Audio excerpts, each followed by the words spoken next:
Hi, and welcome to the NBA Economy Show. Again, this is Fritz. Just coming with a new update. We see the Knicks have survived the draft.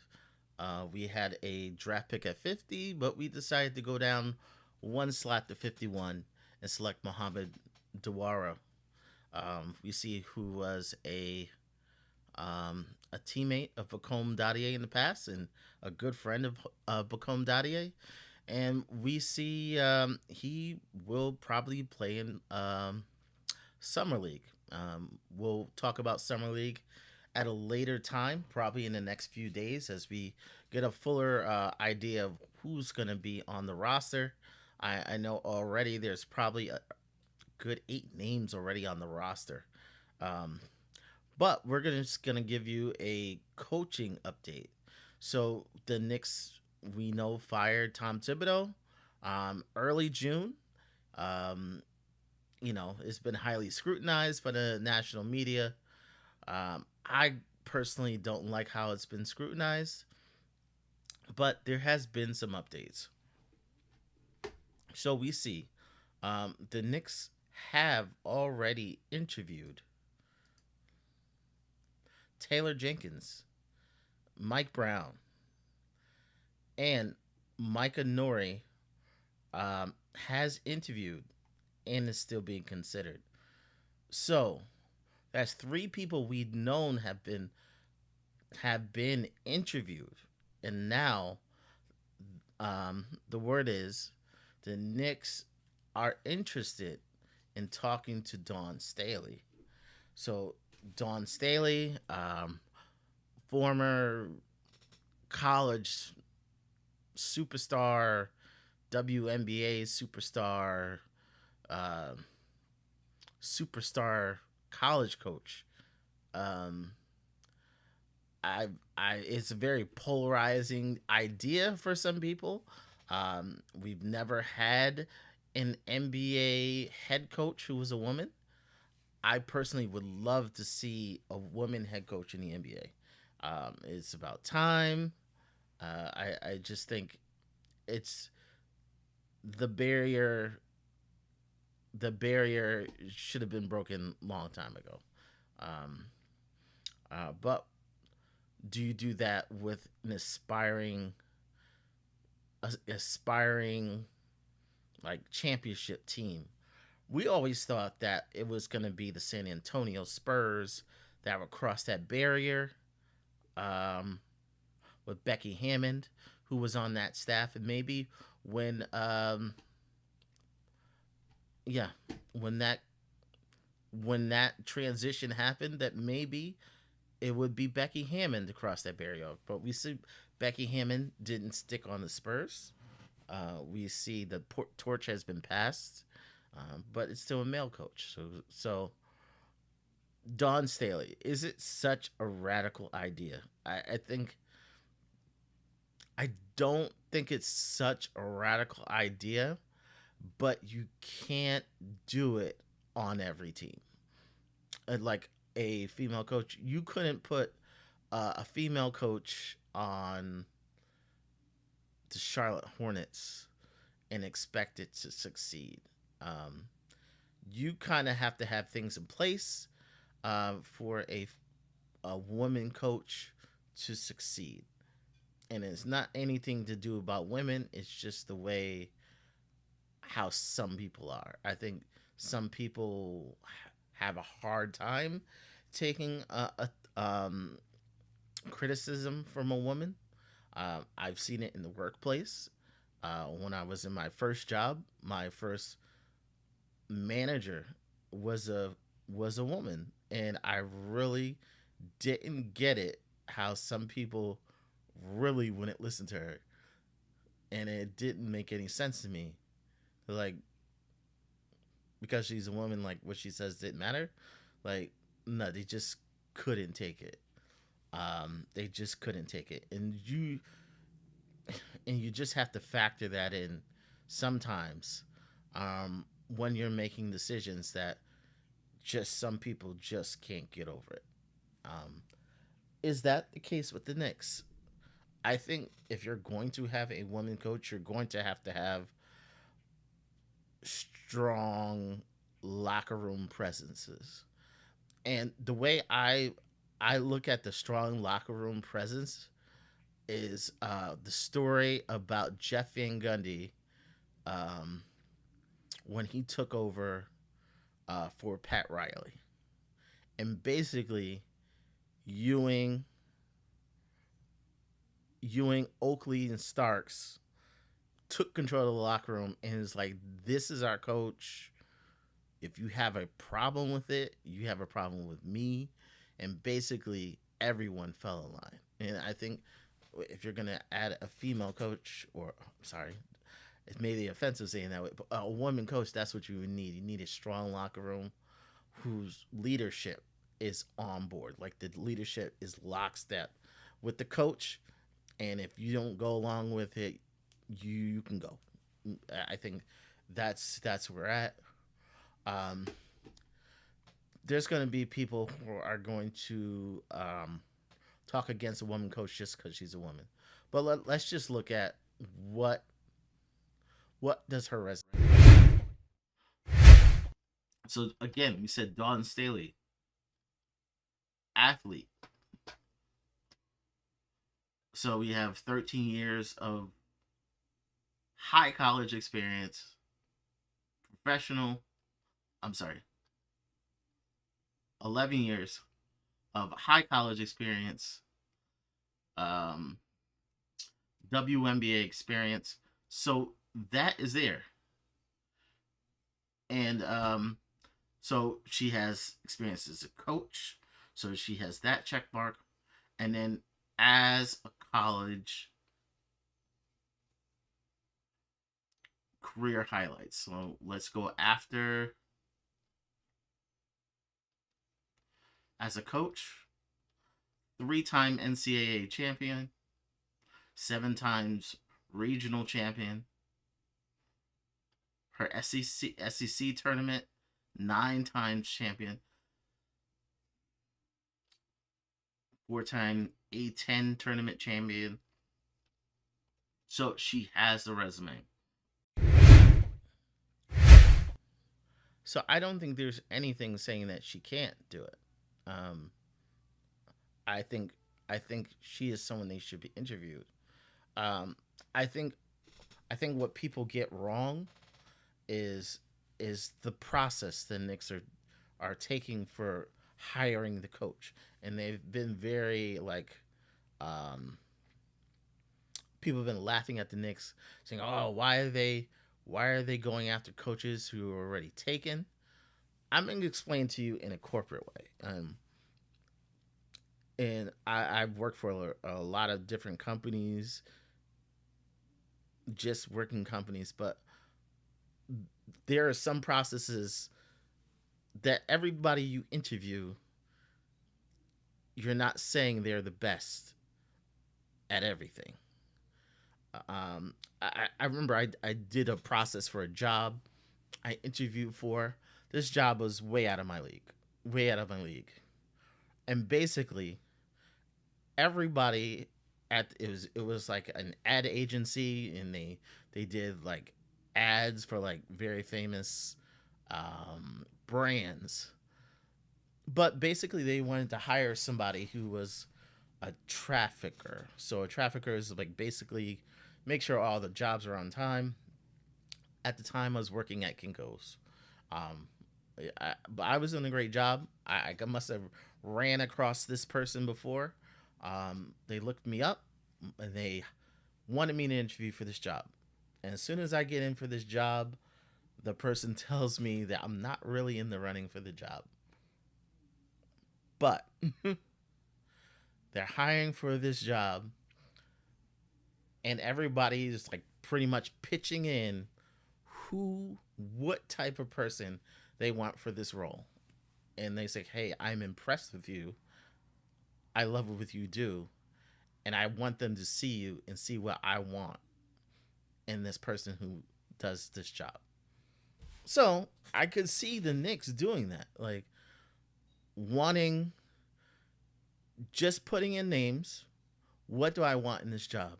I want someone like Ime Udoka. Ime Udoka already has a job, but put his name in the list. I want Jason Kidd, someone like Jason Kidd, put his name in the bucket. He already has a job. Put everybody down. College, I like Dawn Staley. She's in WNBA. Put her name in the bucket. I might like even a high school coach. Put his name in a bucket. And we're going to get them all in. And we're going to have them interview about this job. What do they think about the team? What would they do? How do they handle situations? And then you take the best qualities of all these and you line them up. How many people on that list are going to fill out those qualities? There might be somebody in the room who fills out 85% of those qualities, and then now that's your best candidate. There may be someone's assistant who fills out 85% of those qualities, and now they're the best candidate. It's trying to flesh out who has the best qualities, not who has the best resume, who has the most clout, who has the most respect. It's about finding the best candidate. And I think if you throw the resumes out the window once it's all done and just say, hey, who's going to give us a new offense? Who's innovative? And just throw the resumes out the window and throw out your 20 years of mid experience and just get down to who is the best guy to go with our analytics team, who's going to work with our GM, who's going to work with our president, who's the best guy or woman, who do we come out with? And I think that's the process. I don't think the process with a lot of people is who's better than Tibbs. Is not the answer, is not the question that should be answered. Is this person better than Tibbs? I don't think that matters whatsoever. I don't think who's better than Tibbs is the answer to the next question. Because how Tibbs good or bad he was, didn't affect his job. I think it was the soft skill stuff. I think when you look at someone showed me the video of when Leon Rose first came to the job, and he said he gave a list of things he was looking in the next coach. He might have thought Tibbs was that then, but in year 5, Tibbs wasn't that guy anymore. Like he wasn't working well with others. He wasn't the player's coach. He wasn't that guy whatsoever. So he might have been that at one point, but he's not. He's not there now. So I think right now it's finding the best qualities, who's going to work well, because I don't think they want someone who's going to um, bring resistance to their process, bring resistance to the analytics team. So I think that's what they're going to do at this point. That's what I have for so far. For the coaches that we did speak about, Michael Nori was a new name, and he is kind of well known for his interaction with the media, kind of fun. Someone who Carl Anthony Towns has worked for in the past. So maybe that's a name that came from Carl Anthony Towns. Who knows? Um, Dawn Staley. Dawn Staley has really good qualities. Like when it comes to coaches dealing with players, excellent. Could the Knicks learn something from her in an interview? Absolutely. Um, is she gonna win the job? I don't know, but they can learn something in an interview from her. So I'm all on board for her interviewing. I'm just gonna just shout out the comments. Miguel P, thank you for coming through. Just Knicks and Andios, of course. So thank you, Andios, for joining us. Um, so hopefully we get a little bit clearer view in the next few weeks. We see that the Knicks have drafted um, at 51. I don't, as far as the numbers, I don't know if the Knicks are going to sign him to an NBA contract, or they're going to just put him on as a two way.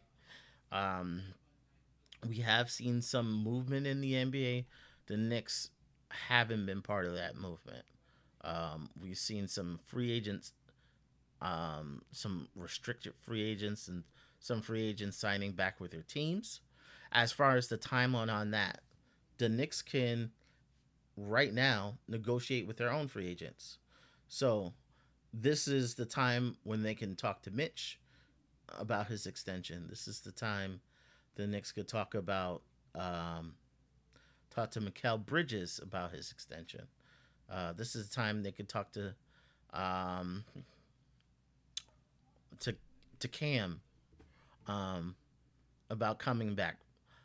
Precious about coming back. Um, so that's the time for that. It's not the time for your. They're probably already discussing with other people, but this is not the time you're going to hear those type of announcements.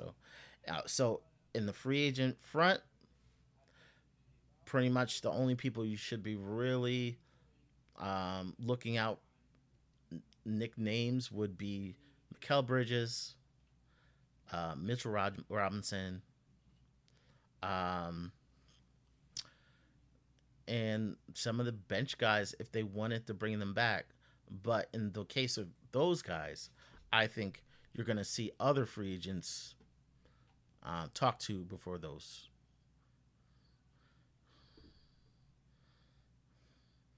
All right. All right. And as for the coaching search, I don't think you're going to hear all the names they talk to, um, even though it's not on the list. Um, I was really hoping that maybe Dan Hurley got, um, you know, talked to, and if they did talk to Dan Hurley, I don't think it would be something they would do publicly because I think it would be a very public thing, or it would be very controversial. UConn would go crazy, not in a good way. After their schedule just dropped. So, and also he says I don't. When he was approached over that question, he says I don't want to go through that mess again. Talking about how the Lakers did it so publicly, and people were all over the campus asking questions, asking student things, and it was a big mess. So I don't think if the Knicks, I think the Knicks should interview him, but if they do, I don't think it's gonna be public. Yeah, so interviews are definitely continuing. So most of the coaches we've heard, NBA coaches, assistants, Don Staley's the first um, college coach we've heard of. So women's college. So we haven't heard any male college yet. So we'll keep that in mind. As for shows we're gonna have this week, I'm gonna review the draft probably tomorrow. So review the not only the Knicks draft, some of the standout other teams in the draft because I think it indicates what they're doing or how they're moving, how they're going forward. So stay tuned to that. Please hit the like button. It really helps the channel. We're trying to grow the channel. Trying to get to 1,000 subscribers by the beginning of next season. So we will have that. I think the Nick of Time show should be having a special soon. And we'll talk about that. I'm trying to get Lee Escobedo on the show. He has kind of some like inside insights on Dink Pate because that's someone he's interviewed many times, and he's like kind of like worked and written for his like AAU team, and he's also local from Dallas.